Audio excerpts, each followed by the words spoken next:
Hello students. Today I will be discussing about the structure of DNA.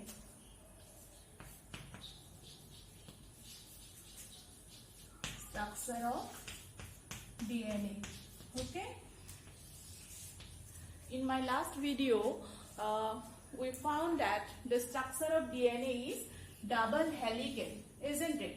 The structure of DNA is double helical, and one DNA molecule is composed of two polynucleotide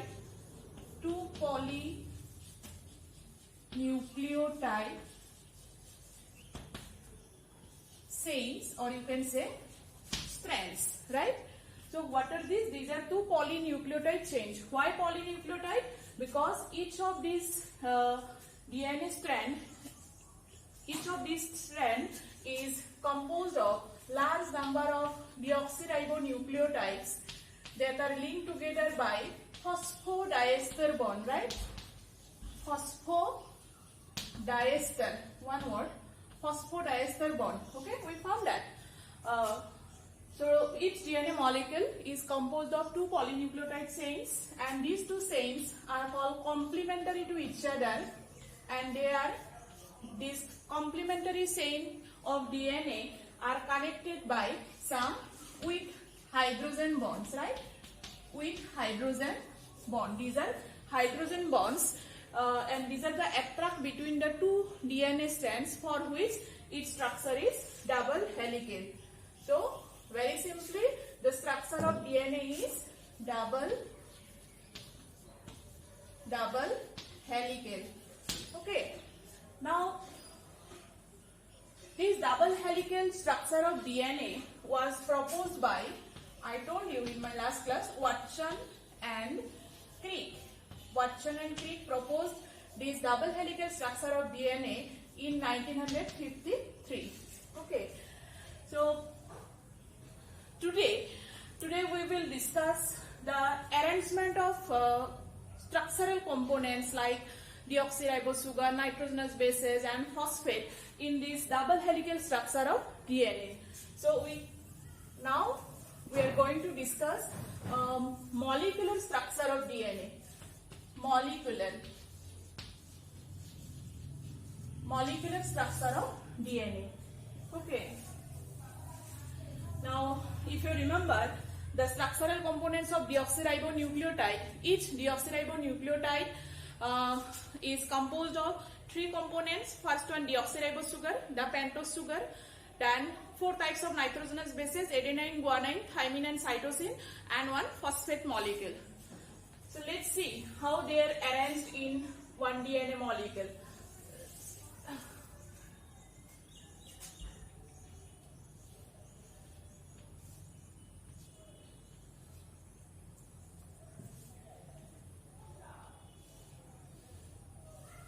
So what is this? From the ring structure, you can guess it is deoxyribosugar. Okay.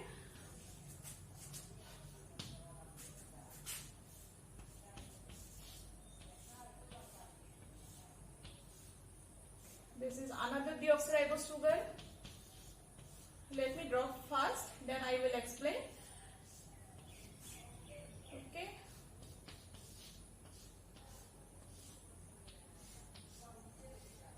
So like that we can draw lots of monomers of DNA, adenine, and see adenine base always forms hydrogen bond with thymine, and guanine base always form hydrogen bonds with cytosine, and the hydrogen bonds between adenine and thymine, its number is 2, and guanine always pairs with cytosine by 3 hydrogen bonds. See, in my last video, I word one use complementary.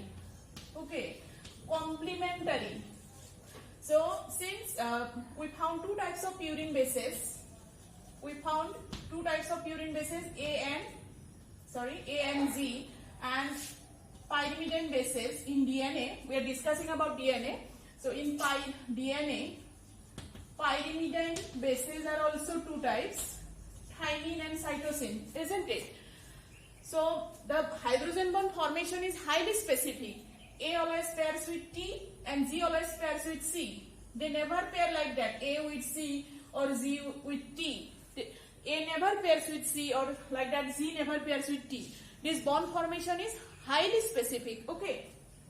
So in between A and T, there will be 2 hydrogen bonds, and in between Z and C, there will be 3 hydrogen bonds. Okay, remember this thing. So A is complementary to T and Z is complementary to C. Do you get it? Okay. So here I will write T.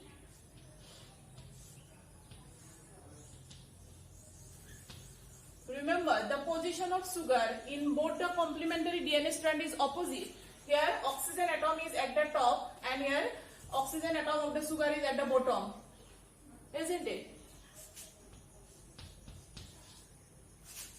Suppose here Z. So I have to write C as guanine pairs with cytosine. Okay. Suppose here T.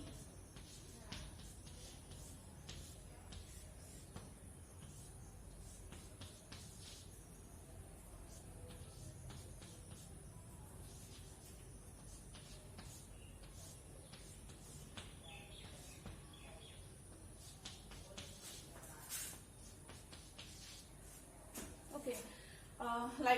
We can extend the length of this each of these polynucleotide strand. Okay. Now, if we put the number of carbon, remember the carbon atom to which the nitrogenous base is attached, it is always number 1 carbon.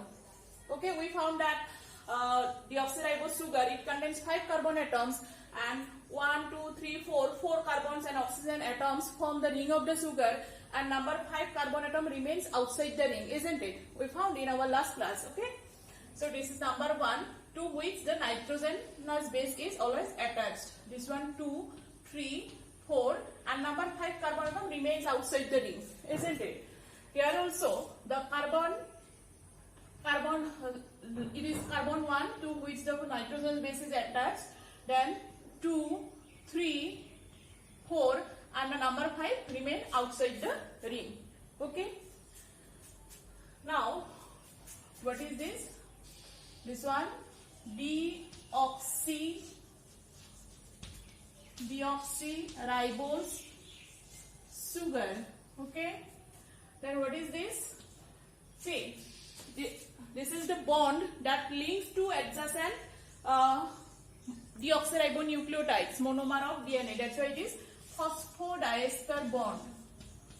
Phosphodiester bond. Okay. Then what are these? Adenine, thymine, guanine, cytosine? All are nitrogenous bases, isn't it? They are nitrogenous bases.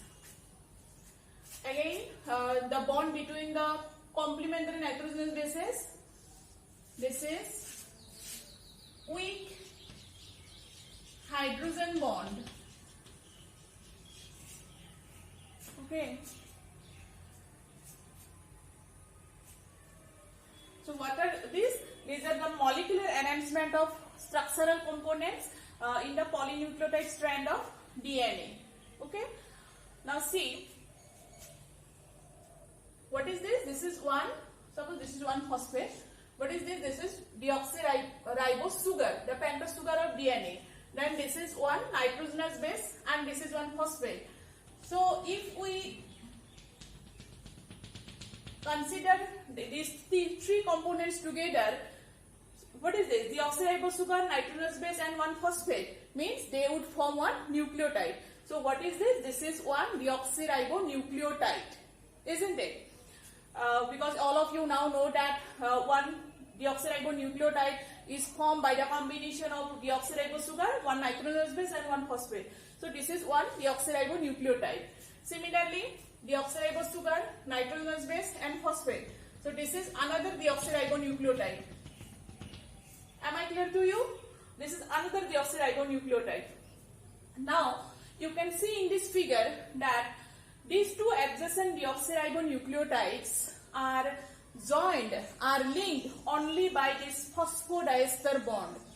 That's why I am telling you that the monomers of DNA are linked by phosphodiester bond. Okay, these two adjacent deoxyribonucleotides are joined by this phosphodiester bond. Okay, so let's see, where does this phosphodiester bond form? Where does it form? See, this is number 3 carbon atom, and this one, if we put the number 1, 2, 3, 4 and 5.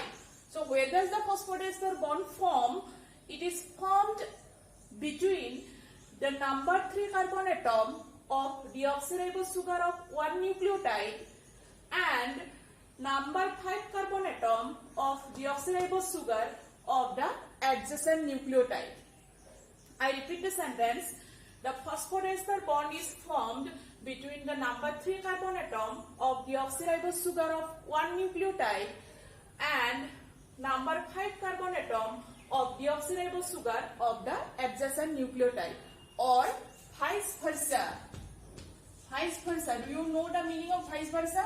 See, in the complementary strand, if we see the formation of phosphodiester bond, that look at the board. See, here the phosphodiester bond is formed between 1, 2, 3, 4, 5. This one number 5 carbon atom and 1, 2, 3 between number 3 carbon atom. So we can say that the phosphodiester bond may be formed between the number 5 carbon atom of deoxyribose sugar of 1 nucleotide and number 3 carbon atom of deoxyribose sugar of the adjacent nucleotide. Okay, so in both the direction this sentence is correct. Okay, now so in exam question may come as what is the bond between the adjacent nucleotides in DNA molecule and where does it form? Then you have to answer like that. Then now, what is the structure of DNA? It is double helical, and this structure was proposed by Watson and Crick. So we can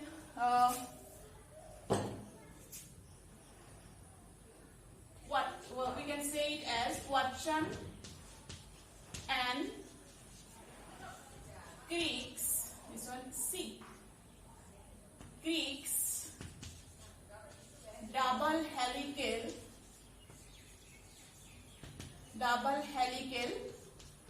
DNA model.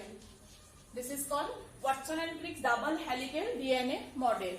So each DNA molecule is composed of 2 polynucleotide strands according to Watson and Crick's model. Each DNA molecule is composed of how many polynucleotide strands? 2. Okay, and these 2 polynucleotide strands are connected by some steps. Steps means these hydrogen bonds between the complementary bases. Now, you can see in the figure that in the double helical structure of DNA, the backbone of this DNA helix is constituted by sugar and phosphate, isn't it? If you consider it as a backbone, the backbone of this backbone in the structure of DNA is constituted by this sugar and the phosphate. Sugar and phosphate backbone. That's why it is called as sugar and phosphate backbone. And the nitrogenous bases in both the strands, nitrogenous bases project inside, isn't it? In both the strands, sugar and phosphate constitute the backbone of the DNA molecule, backbone of the DNA helix, and the nitrogenous bases project towards inside. Okay. So the 2 polynucleotide strands of DNA are helically intertwined with each other. They are like that. They are helically intertwined with each other to form the double helical structure of DNA, which we usually see in our books, okay, or magazine, whatever. This is the double helical structure. And why DNA is double helical?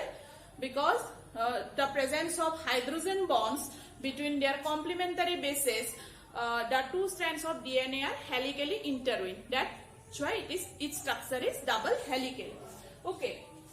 So, in the polynucleotide strands of DNA, the two strands of DNA are connected by some steps. Suppose these are the steps. So, these steps are actually hydrogen bonds. Hydrogen bonds between the complementary purine and pyrimidine bases. As I mentioned earlier, that purine base always pairs with pyrimidine bases throughout the whole length of DNA helix, and there is a specificity in the formation of hydrogen bond. Purine base adenine always pairs with pyrimidine base thymine, and guanine purine base always pairs with cytosine pyrimidine base. Okay. So, due to the formation of these hydrogen bonds, the two strands of DNA are connected. Okay. So, in general, it is called as they are connected by some steps. But these steps are actually hydrogen bonds between the complementary bases. Okay. Then we found the formation of phosphodiester bond. Okay. Now see, there are two strands of DNA. This is one strand, suppose. This is one strand and this is another strand, isn't it? We just put the molecular arrangement of components, structural components. Okay. So, very simply, this is one strand and this is another strand. Now, the two strands of DNA are anti-parallel. Anti-parallel. All these things are very important. Anti-parallel means, see, if we consider this DNA strand, this DNA helix, you see, 1, 2, 3, 4. Suppose this is the starting of this DNA strand. No more deoxyribonucleotide is present above this nucleotide. Suppose. Then, in this deoxyribonucleotide, you tell me which number of carbon atom remains free. Which one is free? Number 5. So, in this DNA strand, here the number 5 carbon atom is not attached with the next adjacent deoxyribonucleotide by the phosphodiester bond. That's why I am telling it is free. Okay. And at the opposite end of this DNA strand, we are considering this DNA strand. So at the end of this DNA strand, you just see that 1, 2, 3. Which number of carbon atom here remains free? 3. So it is written as 5' and 3'. So we can say that the polarity of this DNA strand is 5' to 3'. Clear?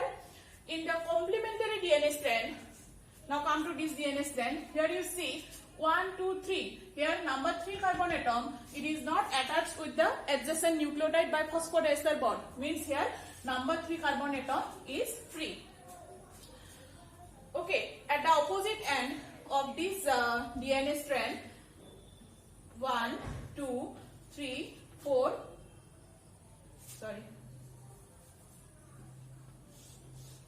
4 and here 5. Okay, here number 5 carbon. See, phosphodiester bond is always formed between number 3 and 5 carbon atoms. Remember these things. Only 2 carbon atoms of deoxyribose sugars are involved in the formation of phosphodiester bond. That are, these 2 carbon atoms are only 3 and 5. Remember these things.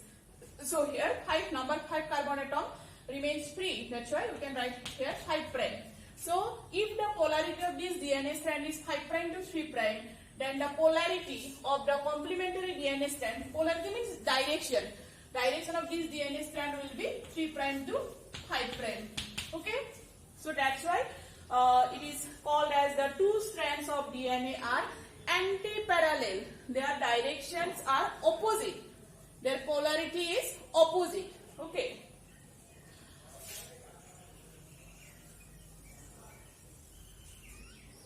Okay.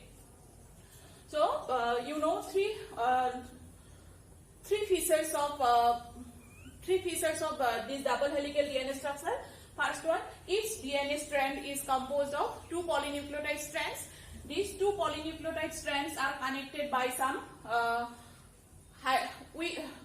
steps, and these steps are made up of hydrogen bonds between the complementary bases purine and pyrimidine bases. Okay, in the polynucleotide strands of DNA, purine base adenine of one strand always pairs with pyrimidine base thymine of the complementary strand. Okay, and there will be two hydrogen bonds between A and T, or you can say between T and A. Okay, T and A also, in between T and A there will be two hydrogen bonds. Then purine base guanine pairs with pyrimidine base cytosine by 3 hydrogen bonds, or you can also say like that, purine base cytosine pairs with pyrimidine base cytosine pairs with purine base guanine by 3 hydrogen bonds. Okay, then in the polynucleotide strands of DNA, the nucleotides, monomer deoxyribonucleotides are joined by phosphodiester bond. Okay, phosphodiester bond, and this phosphodiester bond is formed between the number 3 carbon atom of deoxyribose sugar of one nucleotide and number 5 carbon atom of deoxyribose sugar of the adjacent nucleotide.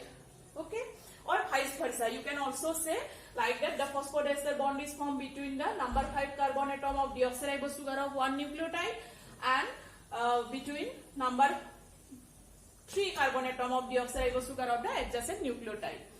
Okay, then you found the polarity of these two DNA strands are anti-parallel. If the direction of one DNA strand is 5' to 3', then the direction of the complementary strand will be 3' to 5'. That's why the two strands of DNA are anti-parallel. Okay. Now the diameter of these two DNA strands. Okay. Suppose this is the DNA molecule. This diameter of DNA molecule is 20 angstrom. 20 angstrom. Angstrom is a unit of distance. You must heard this. So that is diameter of DNA molecule is 20 angstrom. Okay. Again see.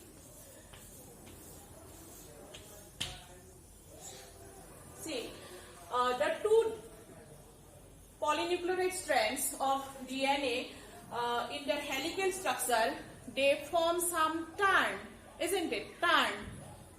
So suppose if we consider one turn, then if we consider from here one turn, then it will be completed here. So this is one turn of polynucleotide strand. One turn of polynucleotide strand.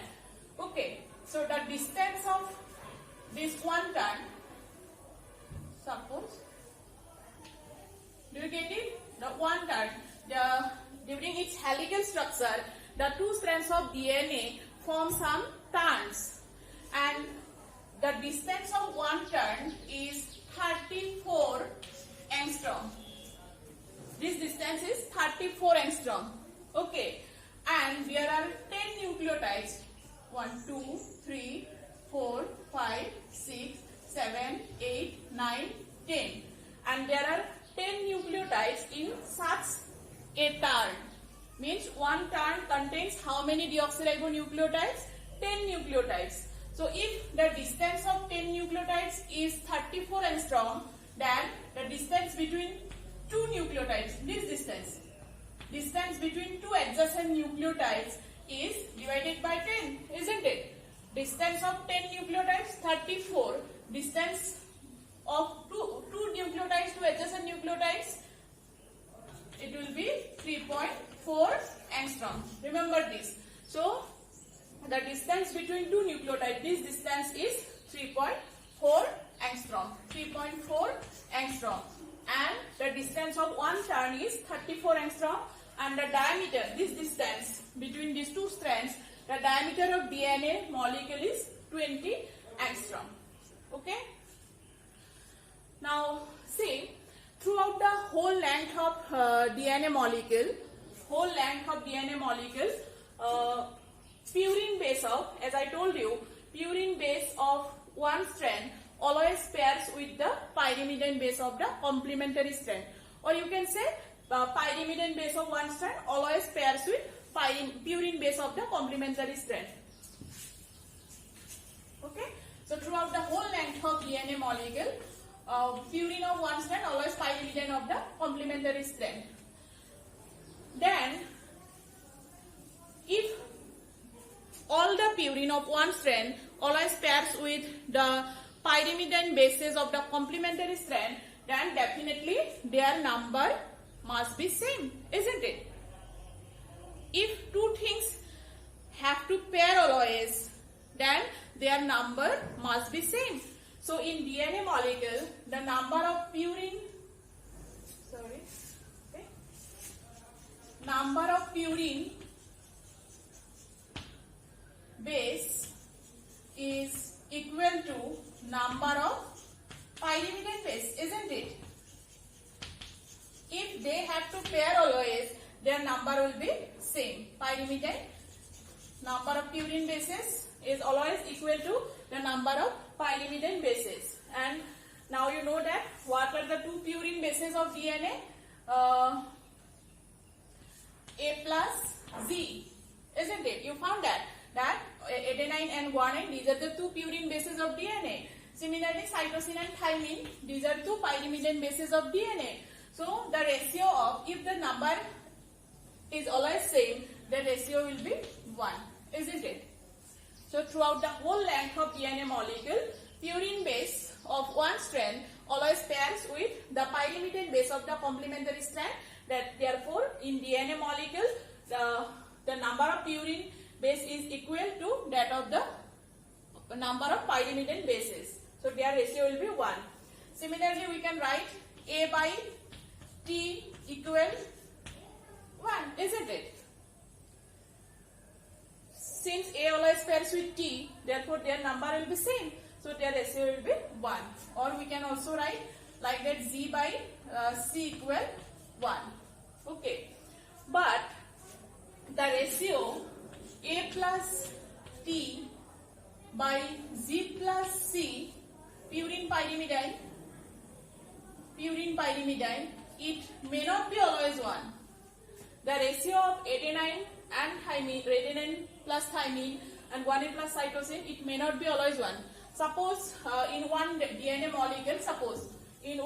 molecule, the number of adenine is 50 and number of thymine is suppose 30, and so A equal T, because adenine has to pair with thymine always. That's why T also 50, isn't it? If the number of adenine is 50, then definitely the number of thymine is also 50. And suppose guanine is suppose 40, then definitely C equal 40.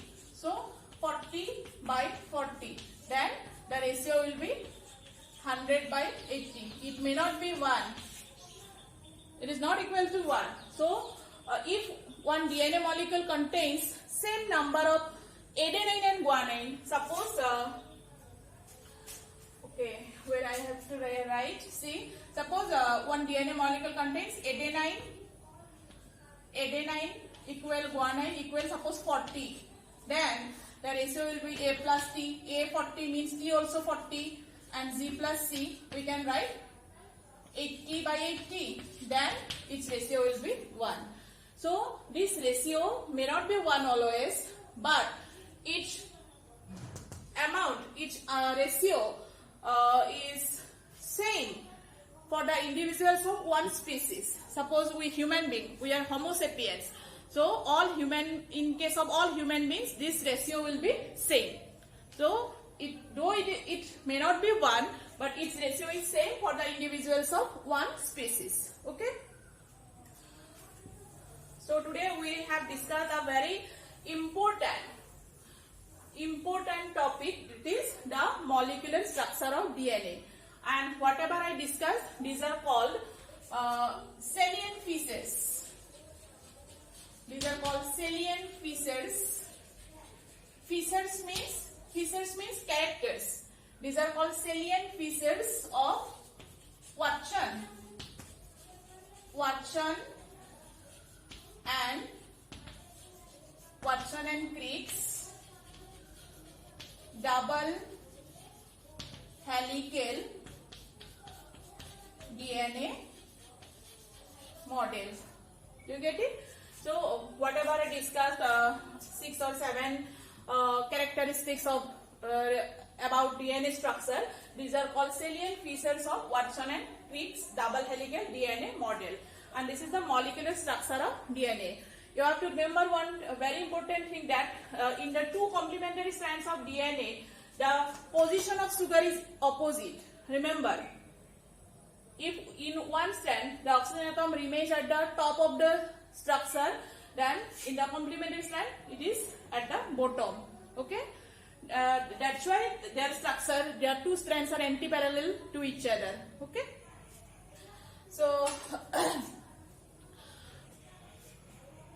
you have to remember this structure, and you just try, you practice at your home to draw this structure. Okay, and if you have any doubt regarding this structure, you can ask me through your Google Classroom. Okay, so that's all about today's class. Thank you.